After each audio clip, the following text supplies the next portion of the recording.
Yeah, or if you want to start. Yeah.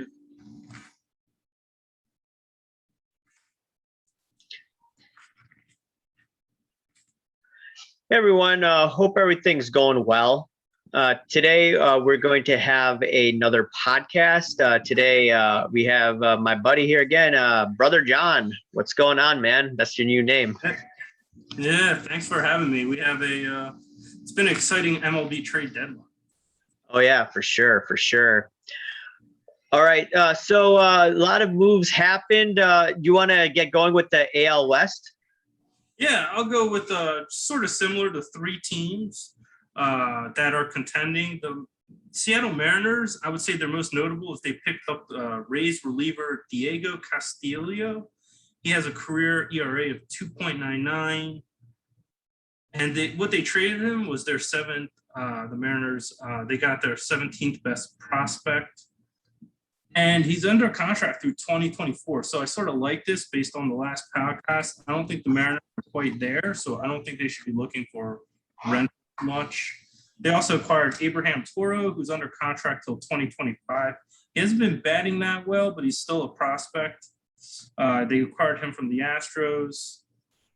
And the other two, I am not too high on. Tyler Anderson, who has a ERA of 4.35. He's a free agent next year. And Joe Smith, he is a bullpen free agent next year. Nothing was really notable. So, I mean, I give the Rays a B minus. I like how they got a bullpen star and they have him for the next couple of years. And they didn't sell too much of the free agency. What I didn't like was Tyler Anderson and Joe Smith. So that's why I gave them a B minus. The Oakland A's, I give them an A plus. Just considering where they were, they acquired Josh Harrison from my Nationals and Yan Gomes. Gomes, as I said in the last MLB report, they need bats, and Gomes is a catcher who bats 275. Josh Harrison, he is batting 291, so that's going to really increase. And Josh Harrison can play second, third base, and he can play all the outfield. So he's very versatile. He can do a lot of things in their lineup. And they only had one ranked prospect in their top 30 to get rid of for this. And they also acquired Sterling Marte. They gave up a prospect that the Nationals traded to him. He's now back at Florida. His ERA right now is like in the fours. Marte is batting 299, around 300. He can play center field, gives the A's a lot of speed.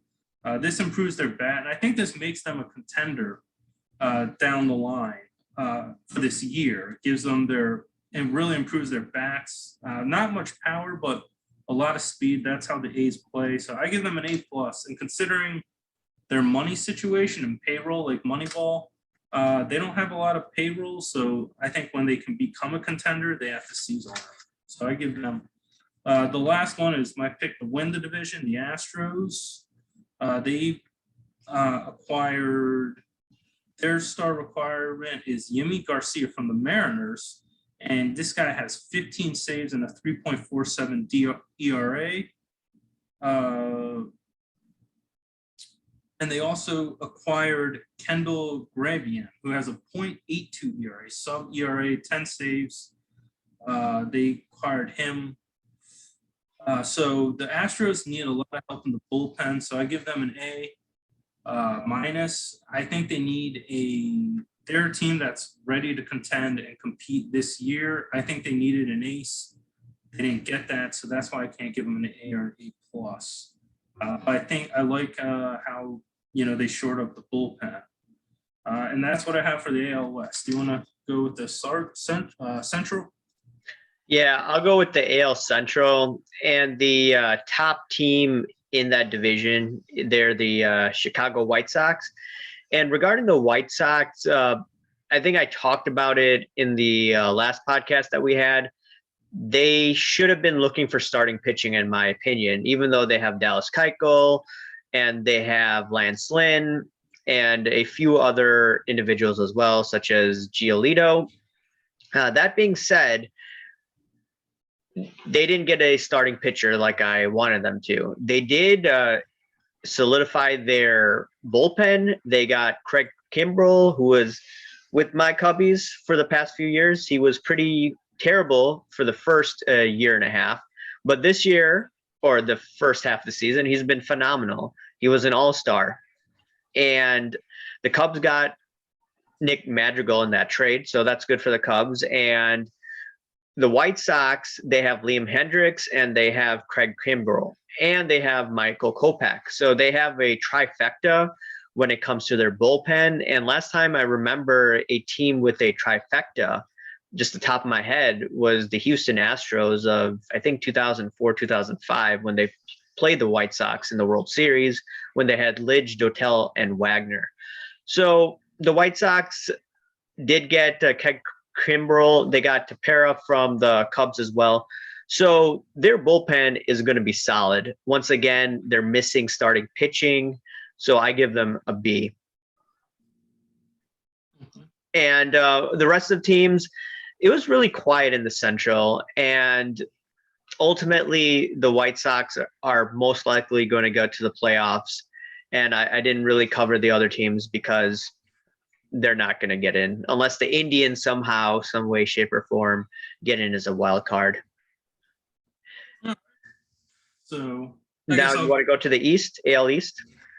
Yeah, I would say the first team I'm cover is the Blue Jays. Their notable one is Jose Barrios. Sorry if I mispronounced the name, but he has a career ERA of 3.48. His contract does go up to 2023, and they gave up their number 2 and number 4 prospects in the Blue Jays system. That, I think, was a solid trade. I think they had the guy from the Dodgers, Hisu. So they have 2 really top starting pitchers for this year and next year, and that could help them compete for next year. Joakim Sora, they acquired from the bullpen, 4.38 ERA for 2 players to be named later. I don't really think that's any animal. They did get some bullpen help in Brad Hand from the Nets, from the Nationals. So my Nationals, he's been struggling the last couple of weeks, but he's been playing pretty well for the most season if he can overcome that. Now, I only give them a B-. I did say, like, the Blue Jays, if they were going to compete, they need a starter and a bullpen. So they probably were listening to this podcast. No, but I mean, I still think they're a year or 2 away. So, and they gave up their 2nd and 4th best prospects. So I can't give them too high, just where they are. They don't control their own destiny. If they did control their own destiny, one of the 2 wildcard teams, then I would give them higher grades, but they don't. So I give them a B-. Just only reason I don't give them a C is their pitcher gets another year. The Yankees, I'm going to refer to you. They just acquired Anthony Rizzo. You can describe him as a player since he's So Anthony Rizzo, it was the captain of the Chicago Cubs. He's a really good guy. He's going to be a great guy in the clubhouse. As the captain, he motivated all the teams for the past, 10 years, and he's a cancer survivor. So the Yankees are getting a great guy. And now in terms of his play, he's a left-handed bat. And where Rizzo has been struggling the past few years is all these teams are using the shift. So whenever he used to get base hits, now you have the second baseman guy in the outfield, and he's getting out that way. But Rizzo still is a talented batter. He could hit the ball out of the park. He could get doubles. And ultimately, this is going to definitely help the Yankees. All right. And the other notable one is, getting to my notes, was Joey Gallo. I think that's how you pronounce his name. And Joey Gallo, he would actually lead the Yankees right now in home runs, RBIs, runs scored. And he has a really good arm. They did give up a lot of prospects for him, but he's a good defender in the field. I think he adds, the Yankees did struggle with RBI, so he's going to add help. But they gave quite a generous amount of prospects to him. And so I give the Yankees a B- just because Joey Gallo, I think they have for at least 1 more year. Rizzo's a rental, but I can't give him much higher than a B minus because, as I said in the last podcast, I think they need speed. They didn't really acquire much speed to help, and they don't control their own destiny. If they control their own destiny, I would give them a higher grade. But where they are, I don't really like so much what they did. The other one's the Red Sox, and their notable one is Kyle Schwarber with the Nationals. He's a great home run hitter. He can bat 1, 2, 3, or 4 because of his power. He has a good arm. He can improve their D, and his slugging percentage is .570. Now, he played more for your Cubs, so is there anything you want to add to that? So Kyle Schwarber, he started out as a catcher, and then he got injured that one year. So what they decided to do was they decided to put him in the outfield. He was the World Series hero, Game 7. He got on base. So he did his job. He couldn't really run fast, but he's pretty good in terms of defense now. He's improved his arm. I mean, you saw him this year, so you probably have a better eye of how he performed this year, but his arm is fantastic from when I first saw him in left field. And I also read that he's going to be playing first base, and I've never seen him play first base. I remember him as a catcher, and I remember him in left field. So it should be interesting with him playing a new position in Boston. Yeah, I give him a B. I give the Red Sox a B plus because I think their biggest problem was the field, and he'll help them out in the field.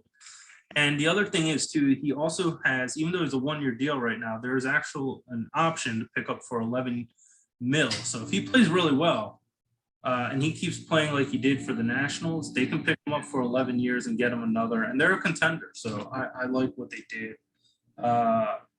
Rays, they're another team. They did what I said they should do, is they acquired a bat, and their big one is Nelson Cruz.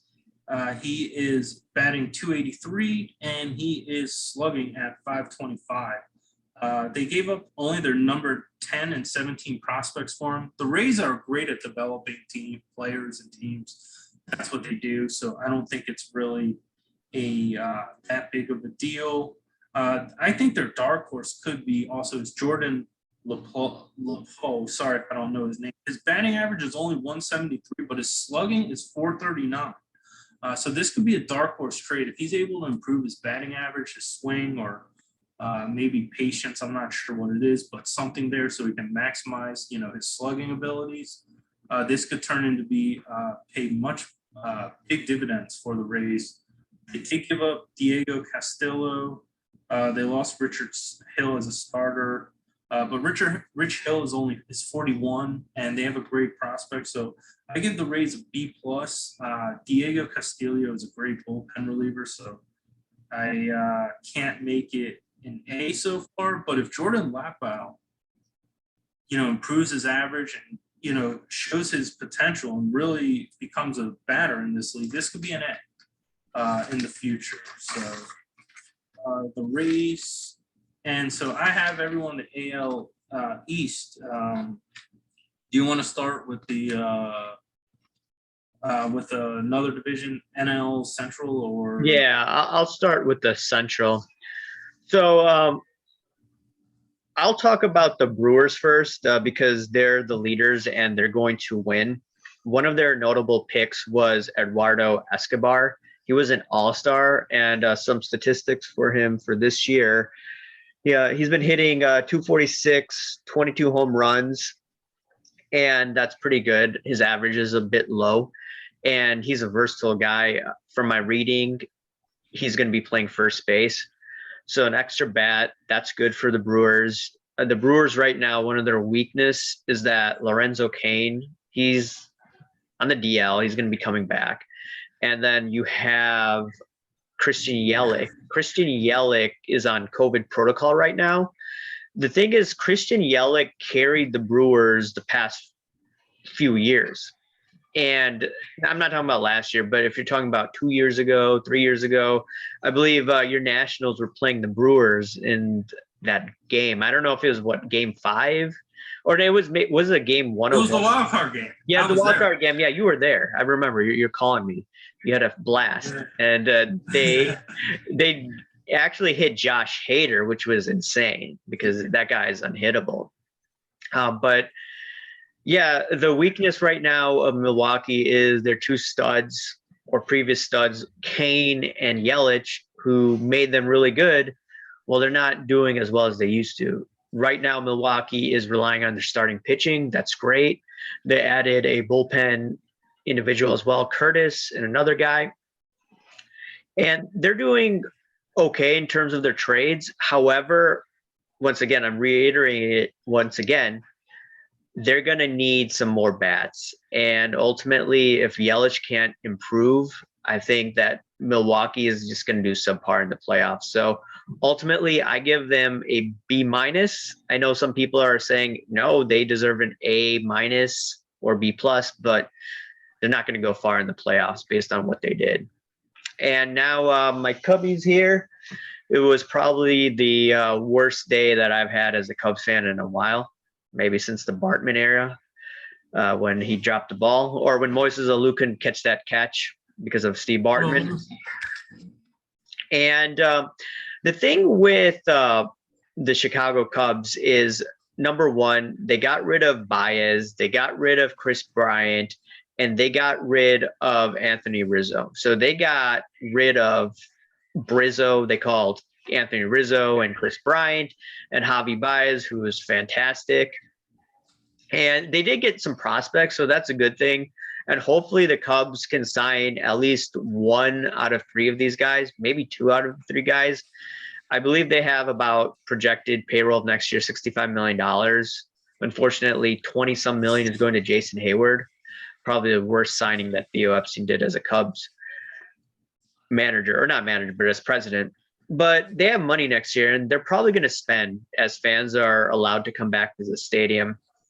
And hopefully they sign one of these guys and they revamp their farm system. They have Nick Madrigal, who could play second base. He's supposed to be a good prospect for the Cubs. So ultimately, it was a fire sale, but putting the emotion aside, the Cubs, I think, did an all right job. So I'd give them a B in terms of that and what they did. And in terms of the Reds, they didn't really do too much. I'd give them probably a C minus or a D. The St. Louis Cardinals, I'm surprised they traded for John Lester. I don't know why they traded for John Lester. I mean, he was on your Nationals this year, and I don't see the Cardinals going anywhere anytime soon. San Diego Padres, hold that wild card spot. I don't see the Cardinals jumping over the Padres just because they got John Lester. So in terms of what the Cardinals did, probably a C, because I don't see them going anywhere. And now we could give it to you in the NL East, excuse me. Yeah. All right. So, yeah, I was going to say with the NL East, it's a very sad day. I lost my favorite offensive player, Trey Turner. He went over to the Dodgers, along with my favorite pitcher ever, Max Scherzer. So it's a very sad day for us Nationals. A lot of our World Series team has said adios. So the Nationals, I'll just say they're in rebuild mode. Juan Soto is now Juan Solo. And so I would just say that. And I think what they're doing is they have some bad contracts for the next 3 years. So they decided to do full rebuild mode. Some of these prospects will develop by 3 years. They'll get bad contracts off the book, re-sign Soto, and then they'll have payroll to be a contender. I think they're taking the long term. I like that. So anyway, going to go by real quick. The Phillies, they were mentioned. They acquired a dark horse, Braden Ogla. He has a 3.13 ERA in the minors. They traded him for another prospect. So if he can actually throw a similar ERA, they can get a good pitcher. They acquired Kyle Gibson this year. He has a career 4.42 ERA, but he has an ERA 2.87. And they acquired some bullpen help in Eon Kennedy, 2.51 ERA and 16 saves. Their notable give-up is Spencer Howard, who is a top 50 prospect.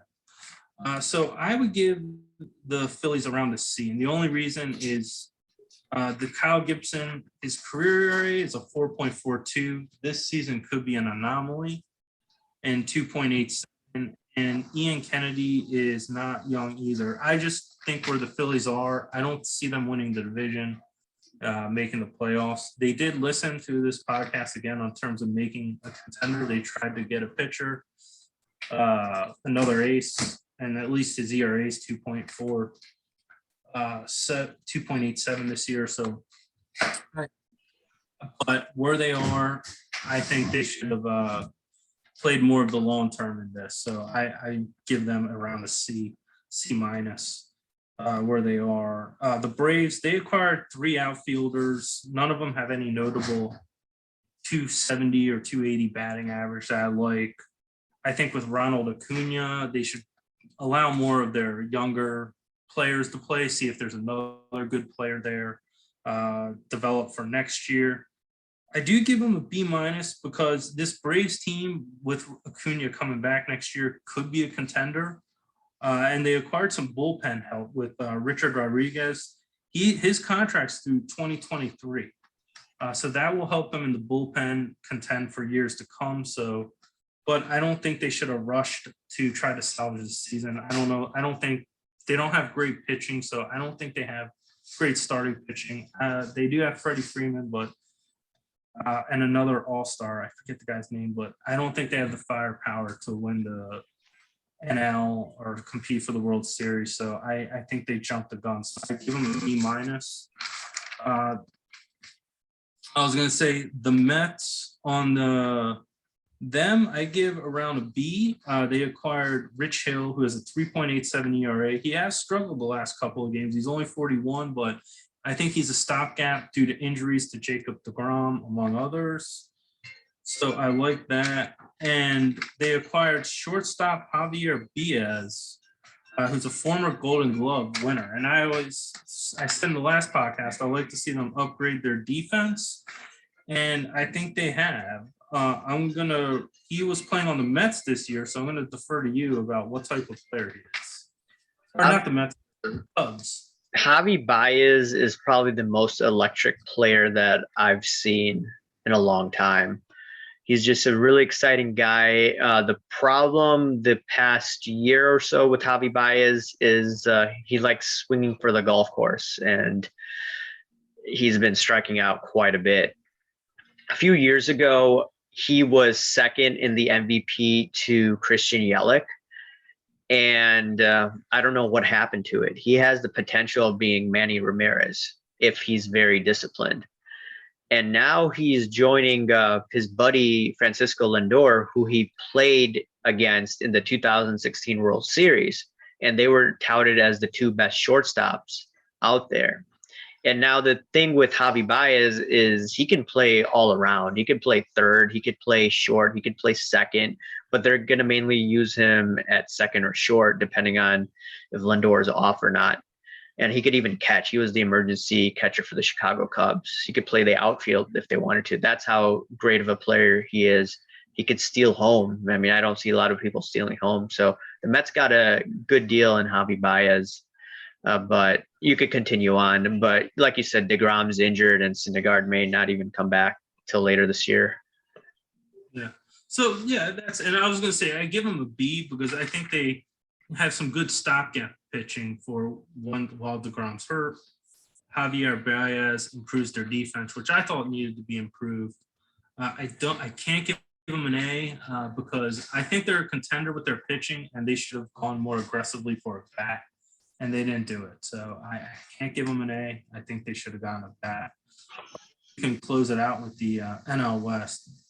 I like to say a few things about 2 of my favorite players, but go ahead. Yeah. So I'll start with the Padres. The Padres, I'm surprised, didn't get Max Scherzer or they didn't get any high-ranked individual. And it's pretty disappointing because the Padres have a good young cast of individuals. They have Tatis Jr., they have Manny Machado, they have Yu Darvish, who's a little older. He's a great pitcher. And yeah, they have some individuals that are on the injured list, but for them, not to make an aggressive move towards Chris Bryant or Max Scherzer, which I'm going to talk about later, I'd have to give them a C minus because their inability to pull off a major trade. In terms of the Dodgers, who are in second place in the division, I believe 3 games back, I would give them an A plus. And you've seen Max Scherzer and you've seen Trey Turner. You want to give some insight before I talk about them? Sure. I was going to say Trey Turner, in my opinion, is the best offensive player, I would say, at least all around in baseball. If you're a Dodgers fan listening to this, you got a whale of a player. He can play shortstop, he can play second base, and he can play in the outfield. He played center field for the Nationals in 2016. Believe it or not, this guy is top 4 in base steals. This guy's one of the best base runners in baseball, if not the best. Batting .322, he slugs over 500. He has 18 home runs this year. He is a 30-35 home run hitter. In my opinion, you would never want him at 4 or 5 because he's just so fast. But in terms of how his ability to bat, he could bat 4 and 5 if he lost the speed. So, I mean, I think his game will age well. He just won't be. But this is a guy, you can bat him 1, 2, or 3. If I were the Dodgers, I'd bat him at number 1 because of how dangerous of a base runner is. And they have Betts, Bellinger, a lot of other batters that can bring them in. So Max Scherzer is, this is a very sad day. He's basically made the Nationals a contender and a legit franchise. Before he was there, we made the playoffs. We were a good team, but it was more like it was cute that we were in the playoffs. We didn't expect to do damage when he came there. He basically was serious. He was Jordan-esque in his attitude. He was the biggest trash talker in practice, the most intense. And if you look at the Nationals batters where they developed, they had Anthony Rendon. Bryce Harper was he wasn't too much. He came up, but I mean, Rendon, Soto, Trey Turner. When Trey Turner came with the Nats, a lot of guys have come up and have batted well. And I think one of the reasons is Max Scherzer was so intense in that batting cage. Just like when Jordan would push Pippen to become a great defender one-on-one, playing him one-on-one 3 hours, Max Scherzer was similar and developed a lot of batters. Adam Eaton was another guy who really stepped up when he came here, improved from the White Sox. And I think Max Scherzer pushing those batters during batting cages and his intensity. And I think I wouldn't be surprised if you saw that in the Dodgers, where his intensity comes to the Dodgers and he really pushes these batters, and you'll see an improvement in your offense just because of how he practices. So Scherzer, the only thing is he's been getting injured every now and again. Year the Nats won the World Series, he missed a lot of the second half. And then this year he missed some games. So I'd worry about, his aging, but he's still got it. He's one of the top pitchers still in the league. So those are my 2 favorite players, and it's a sad day, but the Dodgers are getting good players. And Max Scherzer's biggest attribute won't even be his play. It's when he practices and he just drills those hitters. And I think you'll see Dodgers hitters improve from his intensity. Yeah, I mean, Max Scherzer is a tough cookie. I remember, you probably remember this more than I do, but he was during batting practice, he got hit in the nose. I believe he fractured his nose, and he still played on a fractured nose, which I'm pretty sure is really, really, really painful. And it was a broken nose. He has a broken nose. Okay. So that's insane. 10 strikeouts. Yeah, it's crazy. That guy's a beast. He played in the World Series where his wife had to dress him a few days before that outing in game 6, if I remember, of the World Series, or it was game 5. It was game 5. Okay. Whatever game it was. That was just a phenomenal performance by Scherzer. So they're getting. Well, game 7 is when he pitched. Game 5 is the one he couldn't pitch. Oh, wait, he couldn't pitch. Okay. All right. Thanks for clarifying. And he's just a great competitor. So that I give the Dodgers an A+ for what they did. You got Kershaw, you got Walker Buehler, you got Urias, you got Scherzer. Man, I wouldn't want to face that pitching staff if they're all healthy during the playoffs. I mean, sure, it's a short series, but man, that's intense. That is really intense.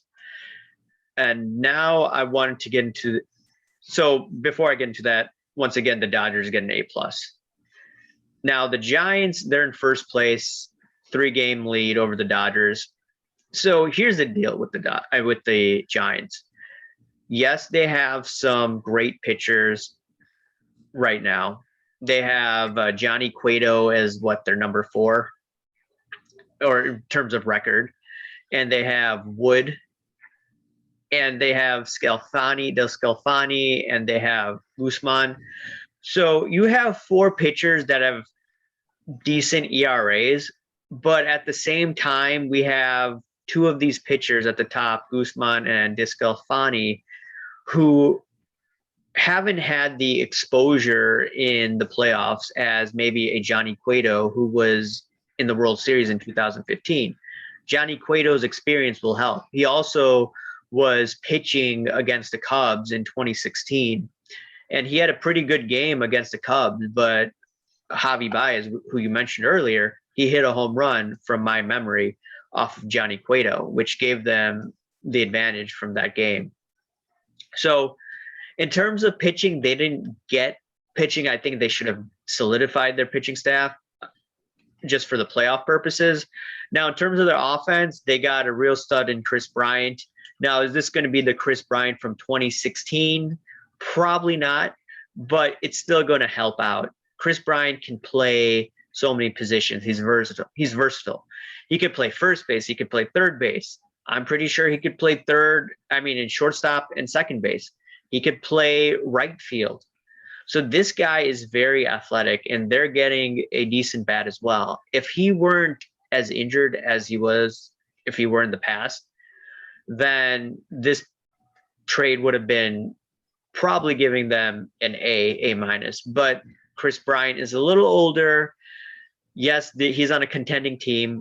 So I still give the Giants a B, but the criticism that I have is they don't have that starting pitcher, just like the Dodgers. The Dodgers have Scherzer and Kershaw, and then icing on the cake with Walker Buehler and Urias.